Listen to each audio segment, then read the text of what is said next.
Hello everyone, कैसे हैं आप सब लोग। लैंडमार्क केस लॉ सीरीज में आज हम जिस केस लॉ के बारे में बात करने वाले हैं वो केस लॉ है Mrs Maneka Gandhi versus union of India 1978। ये केस अपने आप में एक बहुत इंपॉर्टेंट केस है जब हम बात करते हैं किसकी, जब हम बात करते हैं कॉन्स्टिट्यूशन के पार्ट 3 में आर्टिकल 21 में जो फंडामेंटल राइट है उसके ऊपर ये एक बहुत बड़ा और बहुत इंपॉर्टेंट केस है जिसके बारे में डिस्कस किए बिना हम आर्टिकल 21 को जस्टिफाई नहीं कर सकते। और आर्टिकल 21 को रियल सेंस में जस्टिफाई करने वाला अगर कोई केस है तो वो है Mrs Maneka Gandhi versus union of India case. क्योंकि इस केस में सुप्रीम कोर्ट ने आर्टिकल 21 की जो इंटरप्रिटेशन दी थी ना, वो इंटरप्रिटेशन बहुत सारे केसेस में हेल्पफुल रही थी। तो आइए बात करते हैं क्या हुआ था इस केस में। तो सबसे पहले मैं इस केस के फैक्ट्स के बारे में बात करने से पहले मैं आप लोगों को यह बताना चाहूंगा कि इस केस को पढ़ने से पहले आपको ए के गोपालन केस को भी जरूर पढ़ना चाहिए। ए के गोपालन केस जो 1950 में आया था, जिसमें कि प्रिवेंटिव डिटेंशन के ऊपर पूरा का पूरा वो केस लॉ बेस था। तो अगर आप इन दो केसेस को पढ़ेंगे, अगर आप ए के गोपालन केस को पढ़ते हैं और मेनका गांधी केस को पढ़ते हैं, तो आपको यह समझ में आता है कि सुप्रीम कोर्ट ने जो इंटरप्रिटेशन दी थी ना, वो इंटरप्रिटेशन कैसे शिफ्ट हो गई थी। तो जो सुप्रीम कोर्ट का व्यू था ए के गोपालन केस में, मेनका गांधी केस में वो सुप्रीम कोर्ट का जो व्यू था या ओपिनियन, सुप्रीम कोर्ट का जो जजमेंट था बेसिकली, वो जजमेंट पूरी तरीके से बदल चुका था। वो कैसे बदला था वो मैं आपको बताता हूं। ए के गोपालन वाले केस में सुप्रीम कोर्ट ने यह कहा था कि जब हम बात करते हैं आर्टिकल 14 की, 19 की या 21 की, तो उन तीनों आर्टिकल्स को बेसिकली एक्सक्लूसिव रखा जाएगा, मतलब तीनों को साथ में रीड नहीं किया जाएगा। सुप्रीम कोर्ट ने कहा था कि ये तीनों के तीनों आर्टिकल्स जो हैं ये इंडिपेंडेंट हैं, ये इंडिपेंडेंट है, ये एक दूसरे के ऊपर डिपेंडेंट नहीं है, तो इन्हें साथ में रखकर ना देखा जाए। लेकिन बाद में कुछ ऐसे केसेस आए जिसमें सुप्रीम कोर्ट का जो ओपिनियन था वो फिर चेंज होने लगा। जैसे कि यहाँ पे मैं एक आरसी कूपर के केस के बारे में भी रेफरेंस देना चाहूंगा, जहाँ पे सुप्रीम कोर्ट का जो ओपिनियन था बेसिकली वो बदलने लगा था। आरसी कूपर केस अगर आप लोगों ने नहीं पढ़ा तो आप लोगों को मेरे चैनल में आप लोग देख सकते हैं, चैनल में आप लोगों को वो केस भी जरूर मिल जाएगा। तो बात करते हैं बेसिकली अब Maneka Gandhi versus union of India के केस में हुआ क्या था, इस केस के फैक्ट्स क्या थे, अब इसके बारे में बात करते हैं। देखिए, सबसे पहले क्या हुआ था, अगर मैं बात करूं बैकग्राउंड की, तो जब इंडिया में इमरजेंसी लगी थी, तो इमरजेंसी जब एंड हुई थी, नेशनल इमरजेंसी जब एंड हुई थी, तब इंडिया में इलेक्शन हुए। और जब इंडिया में इलेक्शन हुए तो उसके बाद में जनता पार्टी गवर्नमेंट 1977 में बन गई थी। उसके बाद में क्या होता है, तो उसके बाद में हम बात करते हैं। तो उसके बाद में मिसेस मेनका गांधी जी, जो कि फाउंडर एंड एडिटर थी, फाउंडर एंड एडिटर थी एक मैगजीन की, एक पॉलिटिकल मैगजीन थी, ठीक है, this was a political magazine जिसका नाम था सूर्या। तो वो बेसिकली इस पॉलिटिकल मैगजीन की फाउंडर एंड एडिटर थी। और 1977 में she wish to leave India, वो इंडिया से बाहर जाना चाहती थी, फॉरेन ट्रेवल करना चाहती थी। तो तभी उन्हें एक लेटर मिलता है, she received a later on 4th of July 1977। ये लेटर किसकी तरफ से मिलता है, ये लेटर मिलता है रीजनल पासपोर्ट ऑफिस की तरफ से। और इस लेटर में इन्हें यह कहा जाता है कि आप अपने पासपोर्ट को सरेंडर कर दीजिए, क्योंकि आपके पासपोर्ट को बेसिकली इंपाउंड किया जा रहा है। और ऐसा क्यों किया जा रहा है, ऐसा किया जा रहा है इन पब्लिक इंटरेस्ट। और यहां पे जो सेक्शन यहां पे रेफरेंस के लिए दिया गया, वो सेक्शन में रेफरेंस दिया गया under section 10 subsection 3 clause C of the passports act. तो इस सेक्शन का यहां पे रेफरेंस दिया गया। तो जो नया पासपोर्ट एक्ट था, नया पासपोर्ट जो लॉ आया था इस केस से पहले, उसका यहां पे रेफरेंस दिया गया और यह कहा गया कि आपके पासपोर्ट को इंपाउंड किया जा रहा है, आप इंडिया से बाहर नहीं जा सकते।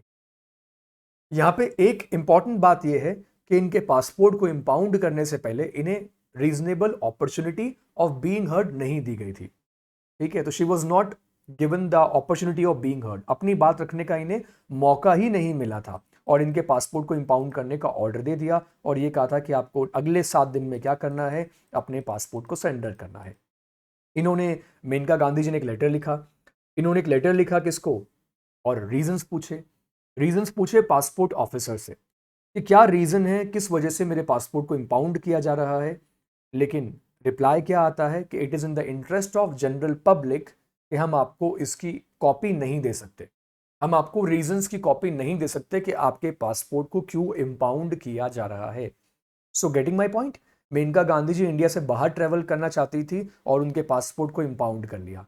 He was a managing editor of A political magazine, ठीक है। और यहाँ पे मैंने आपको बताया कि उन्होंने जब रीजन मांगा तो उन्हें रीजन नहीं बताया गया, सिर्फ एक सेक्शन का रेफरेंस दिया गया and that section was section 10 of the passports act. अब जब उन्हें रीजन नहीं मिला तो मेनका गांधी जी ने क्या किया, मेनका गांधी जी ने यहाँ पे एक पिटिशन फाइल करी सुप्रीम कोर्ट में। तो सुप्रीम कोर्ट में यहाँ पे इन्होंने जो पिटिशन फाइल की थी, ये कौन सी पिटिशन थी? दिस वाज बेसिकली एक writ petition under article 32 of the Indian constitution. तो अगर अब आप लोग ये सोच रहे हैं कि ये रिट पिटिशन कौन सी रिट पिटिशन फाइल की थी, इस रिट पिटिशन का नेचर क्या था, तो मैं आप लोगों को बता देता हूं that this was a writ of certiorari. Writ of certiorari इनकी तरफ से सुप्रीम कोर्ट में, इनसे सुप्रीम कोर्ट में रिट पिटिशन फाइल की गई थी और सुप्रीम कोर्ट से कहा गया था कि सुप्रीम कोर्ट जो है वो रिट ऑफ सर्शोरेराय को इशू कर दे। और किसको चैलेंज किया था? Impounding order of Government of India, और साथ ही साथ में ये रीजन नहीं बताए गए, रीजन नहीं बताए गए कि उनके पासपोर्ट को क्यों इंपाउंड किया जा रहा है। Is it clear? अब उनकी साइड से क्या कंटेंशंस थे, बेसिकली उनकी तरफ से क्या आर्ग्यूमेंट थे, उन आर्ग्यूमेंट्स के बारे में हम लोग बात करते हैं। तो उनके साइड से पहला आर्ग्यूमेंट तो ये था that right to go abroad is a part of the personal liberty within the meaning of article 21। India से बाहर जाने का जो मेरा राइट है वो अंडर आर्टिकल 21 में कवर होता है, 21 में कवर होता है। अभी आर्टिकल 21 के बारे में हम डिटेल में डिस्कशन जो है करने वाले हैं। दूसरा ग्राउंड उन्होंने ये दिया, no one could be deprived of this right except according to the procedure prescribed by law. ये बहुत इंपॉर्टेंट पॉइंट है, ये बहुत इंपॉर्टेंट पॉइंट है। जब इंडियन कॉन्स्टिट्यूशन बन रहा था, जब इंडियन कॉन्स्टिट्यूशन बन रहा था तब इसी बात के ऊपर डिबेट हुई थी कॉन्स्टिट्यूएंट असेंबली में, इसी बात के ऊपर डिबेट हुई थी और बेसिकली ये कहा गया था कि यूएस में जो ड्यू प्रोसेस ऑफ लॉ चलता है, यूएस में ड्यू प्रोसेस ऑफ लॉ है, और जापान की अगर हम बात करें तो वहां पे basically procedure established by law है। जापान में प्रोसीजर स्टैब्लिश्ड बाय लॉ था और यूएस में ड्यू प्रोसेस ऑफ लॉ था। तो इंडिया के जो कॉन्स्टिट्यूएंट मेकर्स थे उन्होंने किसको चूज किया? उन्होंने तब चूज किया था प्रोसीजर स्टैब्लिश्ड बाय लॉ, ठीक है। तो वो हमने जापान के कॉन्स्टिट्यूशन से लिया था। अब क्या डिफरेंस है due process of law and procedure established by law, ये सारी बातें अब मैं आपको एक्सप्लेन करने वाला हूं, ठीक है। तो ये यहां पे कहा गया that no one could be deprived of this right except according to the procedure prescribed by law, और साथ में ये कहा गया कि कोई भी प्रोसीजर जो था वो प्रिस्क्राइब नहीं था पासपोर्ट्स एक्ट में, कि किस तरीके से किसी भी पर्सन के पासपोर्ट को इंपाउंड किया जा सकता है। और साथ ही साथ ये कहा गया कि ये जो प्रोसीजर था पासपोर्ट इंपाउंड करने का, this was unreasonable and arbitrary, this was unreasonable and arbitrary था। और साथ में ये भी कहा गया कि section 10 subsection 3 clause C is violative of article 14, 19 and article 21 of the Indian constitution. तो ये यहाँ पे पिटिशनर की साइड से आर्ग्यूमेंट्स थे। अब सुप्रीम कोर्ट का क्या जजमेंट आया, जजमेंट की क्या इंपॉर्टेंस है, इन सारे एस्पेक्ट्स के बारे में हम लोग अब बात करने वाले हैं। तो आप लोगों को आई रियली होप कि पूरी तरीके से सारे फैक्ट्स और सारे आर्ग्यूमेंट्स तो क्लियर हो चुके हैं। अब सुप्रीम कोर्ट ने क्या कहा इसके बारे में भी हम लोग बात कर लेते हैं। बट सुप्रीम कोर्ट ने क्या कहा इसके बारे में बात करने से पहले मैं एक इंपॉर्टेंट इंफॉर्मेशन आप सब लोगों के साथ शेयर करना चाहता हूं। अगर आप लोग जुडिशरी की प्रिपरेशन कर रहे हो और अगर आप लोग मुझसे जुडिशरी क्लासेस लेना चाहते हो, सो अगर आपको फ्री में जुडिशरी की क्लासेस मुझसे लेनी है, इंपॉर्टेंट बना ये सारी बातें अब आपके सामने है, ये जरा देखिए। तो बेसिकली अब सुप्रीम कोर्ट ने यहाँ पे क्या कहा, अब इसको समझना। पिटिशनर की कंटेंशन यहाँ पे पूरी तरीके से क्लियर थी कि मेरी पर्सनल लिबर्टी का वॉयलेशन हो रहा है और ये जो प्रोसीजर है बेसिकली अनरीजनेबल है, आर्बिट्रेरी है, ठीक है। सेक्शन 10 जो है ये वॉयलेट करता है आर्टिकल 14 को, 19 को एंड 21 को। अब सुप्रीम कोर्ट ने क्या कहा अब मैं आपको बताता हूं। सुप्रीम कोर्ट ने यह कहा कि हम आर्टिकल 21 का जो टेस्ट है उसको अप्लाई करेंगे, आर्टिकल 21 का जो टेस्ट है वो अप्लाई करेंगे।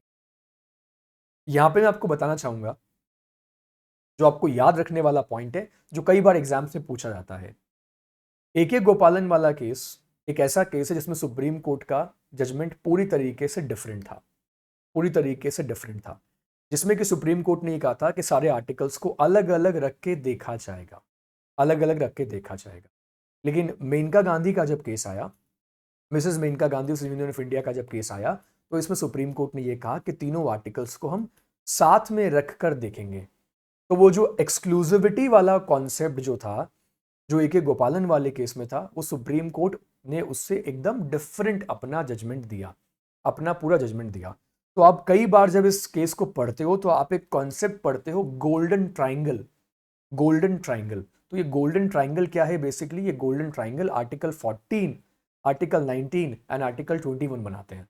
आर्टिकल 14, आर्टिकल 19 एंड आर्टिकल 21, ये तीनों मिलकर गोल्डन ट्राइंगल बनाते हैं। तो कोई भी अगर लॉ बनाया है गवर्नमेंट ने, तो उनको इन तीनों आर्टिकल से बेसिकली साथ में रखकर कंपेयर किया जाएगा, साथ में रखकर कंपेयर किया जाएगा कि कोई भी लॉ इन तीनों आर्टिकल्स का डायरेक्टली या इनडायरेक्टली वॉयलेशन तो नहीं करता। ये बहुत इंपॉर्टेंट एस्पेक्ट है जो आपको याद रखने की जरूरत है। ठीक है, सुप्रीम कोर्ट ने क्या कहा? सुप्रीम कोर्ट ने यहां पे ये कहा कि वो जो ऑर्डर पास किया गया था, वो ऑर्डर विदाउट हियरिंग पास किया। मतलब आपने जो ऑर्डर पास किया था, गवर्नमेंट डिपार्टमेंट ने जो ऑर्डर पास किया था पासपोर्ट इंपाउंड करने का, that was passed without giving an reasonable opportunity of being heard, reasonable opportunity of being heard. तो यहां पे किसको फॉलो नहीं किया? प्रोसीजर स्टैब्लिश्ड बाय लॉ को फॉलो नहीं किया, प्रोसीजर स्टैब्लिश्ड बाय लॉ को फॉलो नहीं किया। अब आप पूछोगे कि sir procedure established by law को फॉलो कैसे नहीं किया? तो इसका आंसर सुनिए। सुप्रीम कोर्ट ने यह कहा कि जब हम आर्टिकल 21 के बारे में बात करते हैं, तो कोई भी अगर प्रोसीजर बनाया गया है, वो प्रोसीजर जो है वो अनरीजनेबल नहीं होना चाहिए, वो आर्बिट्रेरी नहीं होना चाहिए, अनरीजनेबल नहीं होना चाहिए, आर्बिट्रेरी नहीं होना चाहिए। आर्टिकल 21 किसके बारे में बात करता है? Right to life and personal liberty के बारे में बात करता है, right to life and personal liberty के बारे में बात कर रहा है। तो अगर आप उसके अगेंस्ट में कोई भी एक्शन ले रहे हो, तो उसके लिए there should be a procedure established by law, and that procedure should be, वो प्रोसीजर क्या होना चाहिए? वो रीजनेबल होना चाहिए, वो आर्बिट्रेरी नहीं होना चाहिए। ठीक है, उसमें अपॉर्चुनिटी ऑफ बीइंग हर्ड मिलना चाहिए, अपॉर्चुनिटी ऑफ बीइंग हर्ड उसमें मिलना चाहिए। Getting my point? ये बात सुप्रीम कोर्ट ने यहां पे बोल दी थी। तो एक तरीके से क्या हुआ, इस केस की वजह से ड्यू प्रोसेस ऑफ लॉ की इंडिया में एंट्री हो गई। ड्यू प्रोसेस ऑफ लॉ, जो यूएस में ड्यू प्रोसेस ऑफ लॉ है, उसकी इंडिया में एंट्री हो गई।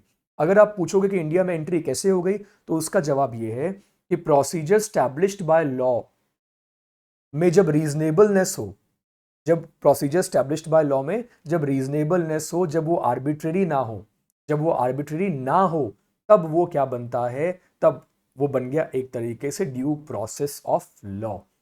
वो क्या बन गया? ड्यू प्रोसेस ऑफ लॉ बन गया। ये बात समझ में आ रही है आप सब लोगों को, जो मैं समझाने की यहाँ पे कोशिश कर रहा हूँ आप सबको? ठीक है, तो यहाँ पे अब सुप्रीम कोर्ट ने ये बोला कि right to travel abroad comes under right to personal liberty under article 21, under article 21। और गवर्नमेंट ने जो बेसिकली ऑर्डर दिया था, that was arbitrary and violated the right to equality under article 14। Supreme court ने माना कि जो गवर्नमेंट का ऑर्डर है ये सही नहीं है, ये आर्टिकल 21 का वायलेशन करता है। अब यहां पे मैं आपको बता देता हूं कि गवर्नमेंट की साइड से क्या एश्योरेंस दी गई थी। गवर्नमेंट की साइड से ये एश्योरेंस दी गई थी सुप्रीम कोर्ट में कि मेनका गांधी जी को अपॉर्चुनिटी दी जाएगी, अपॉर्चुनिटी दी जाएगी अपनी बात रखने की। ठीक है, उनको अपना साइड रखने का अपॉर्चुनिटी जो है वो मिलेगा। तो ऐसा नहीं है कि इसके सुप्रीम कोर्ट ने ये बोल दिया था कि आप उनके पासपोर्ट को इंपाउंड नहीं कर सकते, उनका पासपोर्ट उनको रिटर्न कर दो। ये सुप्रीम कोर्ट ने नहीं कहा था। गवर्नमेंट की साइड से एश्योरेंस मिला था कि उन्हें अपनी बात रखने का मौका पूरा मिलेगा। लेकिन ये केस बेसिकली क्यों इंपॉर्टेंट है? तो 4-5 रीजन है जिसकी वजह से ये केस इंपॉर्टेंट है, जो मैं आपके साथ अब शेयर करना चाहूंगा। रीजन नंबर 1, मैंने आपको ये बताया कि ए के गोपालन के केस का जो वर्डिक्ट था, उससे बिल्कुल अपोजिट वर्डिक्ट इस केस में आया, जिसमें सुप्रीम कोर्ट ने कहा कि गोल्डन ट्राइंगल के कॉन्सेप्ट को फॉलो करना है, सारे आर्टिकल्स को एक साथ रख के देखना है, स्पेसिफिकली आर्टिकल 14, 19 एंड 21। दूसरी बात, right to travel abroad comes under right to personal liberty under article 21। तीसरा पॉइंट, ड्यू प्रोसेस को इंडिया में एंट्री मिल गई। ड्यू प्रोसेस को इंडिया में एंट्री कैसे मिली? क्योंकि सुप्रीम कोर्ट ने कहा कि जो प्रोसीजर स्टैब्लिश्ड बाय लॉ है, that should not be arbitrary नहीं होना चाहिए, अनरीजनेबल नहीं होना चाहिए। ये तीसरा पॉइंट। ठीक है, एंड फोर्थ पॉइंट जो यहां पे बहुत अच्छे से आपको समझना चाहिए कि मेनका गांधी जी के केस में जजमेंट जो आया था, जो आर्टिकल 21 की इंटरप्रिटेशन जो आई थी, इसको फिर इंप्लीमेंट कर दिया गया था 1980 में बच्चन सिंह वाले केस में। तो अगर आपने बच्चन सिंह वाले केस के बारे में सुना हो, जिसमें कि इंडियन पीनल कोड के सेक्शन 302 को चैलेंज किया गया था और यह कहा गया था कि सेक्शन 302 जो है इंडियन पीनल कोड का, ये अनकॉन्स्टिट्यूशनल है। तो आईपीसी का सेक्शन, सीआरपीसी के सेक्शन को भी चैलेंज किया गया आर्टिकल 21 से। लेकिन वहां पे भी सुप्रीम कोर्ट ने किसको यूज किया? सुप्रीम कोर्ट ने वहां पे फिर इंटरप्रिटेशन देने में Maneka Gandhi versus union of India case के इंटरप्रिटेशन को यूज किया। और सुप्रीम कोर्ट ने क्या कहा? तो सुप्रीम कोर्ट ने बेसिकली ये कहा that no person shall be deprived of his life और personal liberty except according to fair, just and reasonable, fair, just and reasonable procedure established by valid law. तो वो प्रोसीजर जो fair होगा, just होगा, reasonable होगा, that is equivalent to due process of law. ठीक है, तो जापान के कॉन्स्टिट्यूशन से हमने प्रोसीजर स्टैब्लिश्ड बाय लॉ लिया। मेनका गांधी जी के केस से हमें क्या मिला? फेयर, जस्ट एंड रीजनेबल का कॉन्सेप्ट हमें वहां से मिल गया। और जब इन दोनों को हमने मिलाया तो that is equivalent to due process of law. और इसको फिर बच्चन सिंह वाले केस में इंप्लीमेंट कर दिया गया। बच्चन सिंह वाले केस में इसको इंप्लीमेंट कर दिया गया। All right, so I really hope कि इस आज के लेक्चर से आपको प्रॉपर अंडरस्टैंडिंग आ गई है, प्रॉपर क्लियरिटी आ गई है कि क्या केस था मेनका गांधी जी वर्सेस यूनियन ऑफ इंडिया का केस, और सुप्रीम कोर्ट का इस केस में क्या जजमेंट था। अगर आपको ये वीडियो पसंद आया तो प्लीज़ इस वीडियो को लाइक कीजिएगा, चैनल को सब्सक्राइब करना बिल्कुल मत भूलना। कमेंट सेक्शन में मुझे कमेंट करके बताना कि आप और कौन कौन से लैंडमार्क केसेस के ऊपर वीडियो देखना चाहते हैं। मैं आप लोगों से मिलता हूं अपने नेक्स्ट वीडियो में। Thank you so much, God bless you all.